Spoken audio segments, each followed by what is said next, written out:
nagira ngo wenda nyishyire mu buryo bw'ibiciro bitatu. Icya mbere ni ahantu ni intwaro. Ni intwaro zari zirunze muri Goma. Cyane cyane ahantu habiri. Hari muri Goma hafi y'Ikivu, ahantu hari Amare ni ububiko bw'intwaro.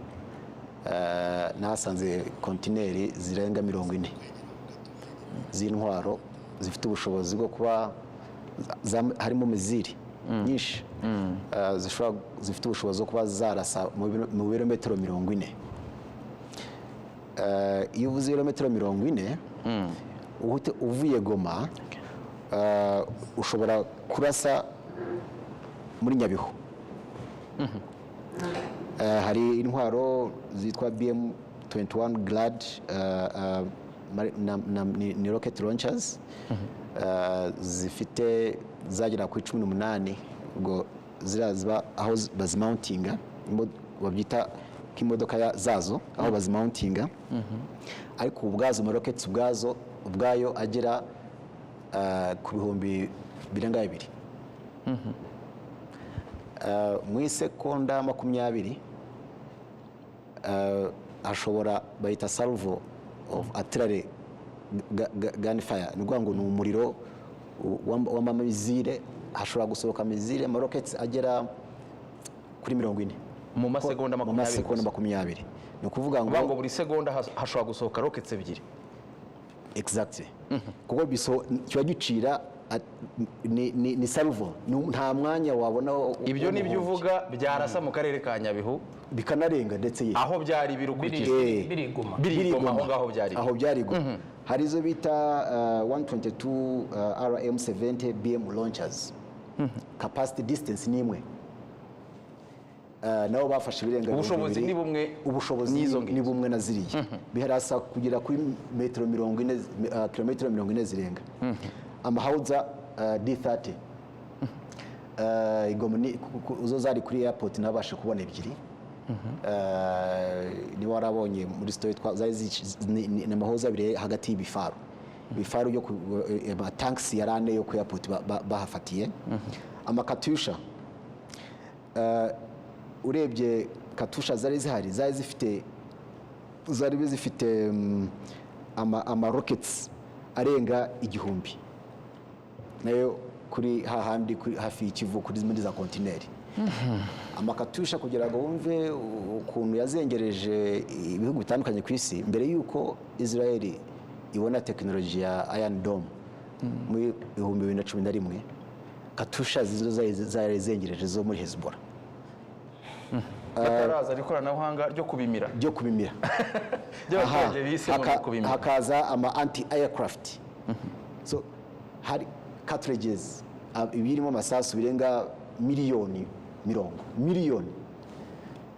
zirenga. Wareba byari ku kibuga cy'indege ubwabyo, wareba ibyo byari ku Kivu. Ibyo byari ku Kivu, ndaguye ko byari ama containers arenga 40 byari bishyashya bifunze. Harimo byari bifite labels z'i Burundi. Hari byari byinshi byanditseho ko ari igihugu cy'u Burundi, byari biri sealed neza bifite imibare yabyo by'igisirikare cy'u Burundi FDNB. Byari bifite ni ukuvuga ngo buri container ibaga iri sealed neza. Ni ukuvuga ngo urebye iriya attack yabaye kuri Goma yatunguye coalition, kuko ntago bibazaga abantu basirikare barenga 60,000. Harimo ingabo za Kongo, aba SADC, aba milisi ba Wazalendo, aba FDLR, aba UN forces cyane muri FIB. Ntago bumvaga yuko batsimbura, kuko ntago babonye umwanya kugira ngo babashe gutwara izo containers uko zari zirahangaho. Kandi ubwo M23 yamaze gutwara izirengana no iziri hafi zikabakaba nazo 40 yari zivanye hangaho. Usaje bavuga ati ni ma containers hafi 100 yaratetse hariya, ku buryo umuntu yabose ntaga ama container yo kurwana n'umutwe w'igeshyamba witwa M23. Umutwe w'inyeshyamba abantu bangahe bangana barya no se M23 afite tuvuge indege z'intambara imiziri zo kumanura indege ntago zari zigamije M23 ama-sniper weapons ari guided targeted ari GPS guided bamutahusha bakoresha ikoranabuhanga rya ama-drones hari CH4 y'abashinwa hari kamikaze hari amandi combat na surveillance drones zandi urebye nk'ejo ubundi nk'iyarashe makanika wo muri twirwanaho bavuga yuko yavuye Kisangani ibirometero byinshi ngo ni drone ishobora kugenda ikagenda ibirometero birenga 40 ingahe igahagarara igategeza target igahagarara mu kirere amasaha 10 nangahe kandi iri guided na GPS ni technology iri hejuru cyane so harimo technology cyo nabasha kubona iri hejuru cyane mubare w'intwaro mubare ubushobozi bwazo wari wabona guti ntago ari ibintu byo kurwanya mu byukuri nkuko naganire n'abantu bo muri military bo mu nzego za gisirikare ba expert ntago ibintu byari byo kurwanya M23 gusa ndetse nta nubwo byo kurwanya u Rwanda gusa no gusiba cyo kuruza u Rwanda kuri map urebye capacity bari bafite hariya icya kabiri muri Goma ubwaho hari center joint command center ahakorerwaga imipango yose ya operations yari huwe n'izo ngabo zose uko zahuriraga hariya bo twaganiriye bavuga yuko muri joint command center harimo na FDLR noneho nikigaragaza yuko hari afite umugambi wo gutera u Rwanda nuko harimo ama maps agaragaza targets zo mu Rwanda harimo bitaro bya Gisenyi harimo amakarita agaragaza ibishushanyo by'amakarita byerekana with coordinates no kuvuga ngo niba bari kwemeziri mesiri ijya ku bitaro bya Gisenyi iragenda direct kuri bya bitaro bya Gisenyi ariko bita impact kuko amabizirimo ari guided ariko amwe ntago yari guided ngo atari guided arashobora gukubita akagira impact y'ahantu harimo ibibuga by'umupira bitatu explosives high explosive ku buryo impact ishobora gukubita ibigo by'umupira bitatu aho yaguye naho ishwanyuza exactly hibibuga bitatu by'umupira w'amaguru birenga bitatu iyo niyo capacity y'imahara no ukabona joint planning center joint coordination center ari mu MONUSCO ubwo no hari icyo twakwita etat major ya exactly y'urugamba rwose rwo kurwanya M23 ariko no kurwana no gutegura intambara ku Rwanda icya gatatu urebye deployment hanze ubwo twagiye hanze ya Goma deployment hagati ya Kanyarucinya na Kanyamahoro ukava Kanyamahoro ukareba Kibati ukajya kuri Kilimanyoka kuzagera Kanyarucinya ni deployment harimo camps bases nangwa ahantu hari ingabo z'imitwe itandukanye zirenga esheshatu ibirindiro by'ingabo bitandukanye harimo FDLR niyo yari hejuru ku mutwe wa izindi zose mu birometero bitatu uvuye ku Rwanda bo twaganiriye inzobere mu bya gisirikare bagore yuko nta hantu kuko icyo kirindiro ibyo birindiro bya FDLR byari biyobowe n'umajoro bagati nta hantu umajoro yaba afite ibirindiro mu birometero bitatu adafite icyo bita screen force no kuvuga ngo abasirikare bari imbere y'abandi ndetse urebye no birometero bitatu ngo bari imbere ku mupaka w'u Rwanda ndetse bati bashobora kuba bari no mu Rwanda ndetse barageze no mu Rwanda kuko makuru bafite nuko hari n'abantu bafashwe harimo umukoloneli w'umuhibu harimo aba FDLR abahibu harya ni babandi special force ya Congo bemeye yuko hari habaye infiltration no mu Rwanda bageze ku butaka bw'u Rwanda ayo makuru ntago araba official ntago bira confirmed ariko mu bo twaganiriye bemeje yuko hari boots aba FDLR screen force Kanyamahoro iteganya na Busasamana none ikwereka yuko harimo n'ikizere gikomeye Kanyamahoro gutegana Busasamana muri Busasamana harimo n'ikigo cya gisirikare cya RDF muri Busasamana ubwaho n'imisozi iteganye gutya noneho hejuru ya Kanyamahoro hari imisozi yitwa Kanyangoma ngira ngo muremure inyuma yaho niho Omega yarafite ibirindiro uvuye Kanyamahoro ujya Omega aho arafite ntawunguka General Pacifique ntawunguka uvuye Alias Omega wari umuyobozi w'igisirikare cya FDL aracyari umuyobozi ariko Kankomezi aracyariho kuko ntibaramusimbura ntago baramusimbura ariko nta namakuru nabonye agaragaza ko yigeze apfa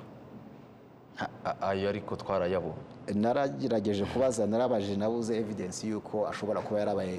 umurambo we ninde wabonye wowe nk'umunyamakuru nta gihamya nagize mbona ko atakiriho nta gihamya nabonye ariko noneho icyo nshaka kuvuga nuko uvuye aho yari afite ibirindiro bye inyuma ya Kanyangoma ugera ku mupaka w'u Rwanda ni ibirometero 13 yari avuye mu birometero 60 aho bitaga Ipari muri za Rucuru niho yari asanzwe ari intambara ya M23 itangiye hatangiye noneho kwinjiza FDLR mu gisirikare cya Kongo ni support batangiye kuyibona araza yegera u Rwanda mu birometero 13 hanyuma dusubire kuri ya axe usubira Goma ya Kilimanyoka niho usanga abahibu mu birometero biri munsi ya 3 niho hari abahibu special force umutwe wihariye w'ingabo za Kongo wihariye n'aba presidential guard actually aho hantu bafite defensive infrastructure ikomeye base ikomeye cyane aho hafatiwe umukoroneri kuri ibyo birindiro bikomeye by'abahibu ariko urumva ko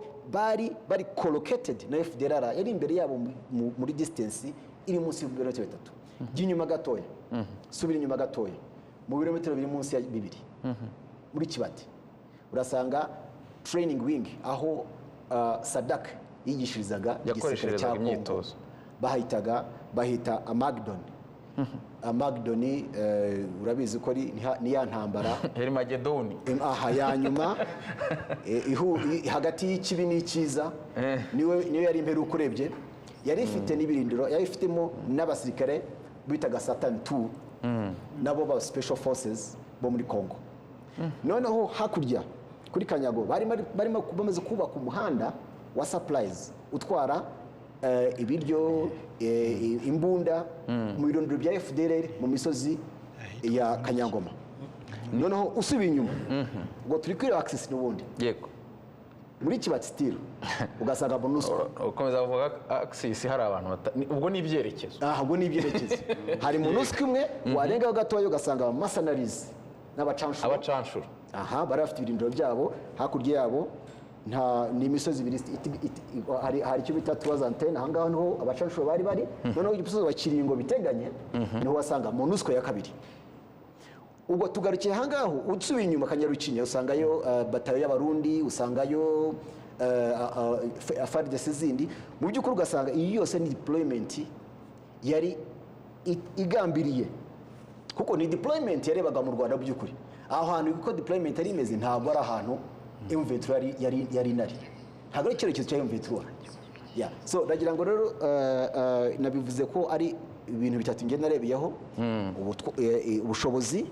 ariko n'ibikoresho turaza kubona akagahinda k'ibihano ntabwo twumvise neza aho ngo aba mercenaires bari abacanshuro bari aho bita muri kuri Twazantene bari bafite ibirindiro byabo bari hagati ya MONUSCO ebyiri rwa MONUSCO ni ingabo za Loni bari bameze nk'abafite uburinzi bwa Loni hagati mu baturage twaganiriye ko abaturage twasanze turavugana batabanga hari abazungu ndetse bajyaga twabonaga bafitanye umushyikirano umubano n'abarahangaha ni umusozi wegeranye Kiringo na Twazantene biregeranye gutya nta kibuga cy'umupira kirimo hagati yabo